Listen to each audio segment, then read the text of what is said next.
त्याच्यानंतर ना तिने शेवटचे 20-25 मिस कॉल त्याला केलेत. त्यांनी नंतर उचलायचं बंद केलं. त्याला खूप खूप टॉर्चर केलं आणि तो म्हणाला, "मॅडम तुमचा प्रॉब्लेम आहे, पण तुम्ही मला का तुमचा माझा आत्तासंबंध म्हणजे कम्युनिकेशन झालेलं आहे. तुम्ही मला का सांगताय? तुमच्या ह्या वागण्यामुळं कालपासून मी मेंटली डिस्टर्ब झाले."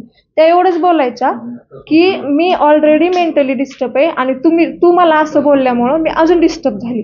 तो म्हणला, "मॅडम त्याच्याबद्दल मी सॉरी बोलतो." हे सगळं नाही, पण रेकॉर्डिंग आहे. ते त्यामध्ये हे असं सांगत असताना कुणाच्यावर त्यांनी कुणामुळे त्रास होतोय किंवा इतर कुणाची नावं त्यांनी घेतलीत का यामध्ये? नाही, नाही. ती फक्त म्हणायची, की "मला ना जॉबमध्ये खूप स्ट्रेस आहे." तिने कधी आणि जर आम्हाला असं माहिती असतं, तर मग आम्हाला समजलं असतं ना हिचे एवढे आहेत. ती एवढी साधी सिंपल, ती पण शेतकरी घरातलीच होती. तिचे आई-वडील आमच्या इथं येऊन गेलेत मागच्या 15 दिवसात. 2 दिवस इथं खालीच आई नानांनी माझ्या पाहुणचार केलाय. देवाला नेलेलं, देवाला एकत्र फिरायला गेलेले आहेत सगळे.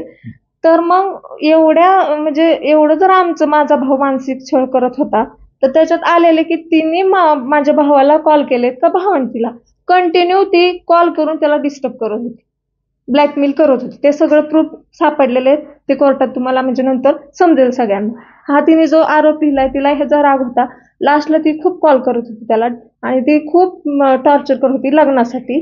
ते कॉल त्यांनी नंतर रिसिव्ह केले नाहीत. अर्धा 1 तासाच्या दरम्यान. आणि दुसरी गोष्ट म्हणजे आईला कॉल आला होता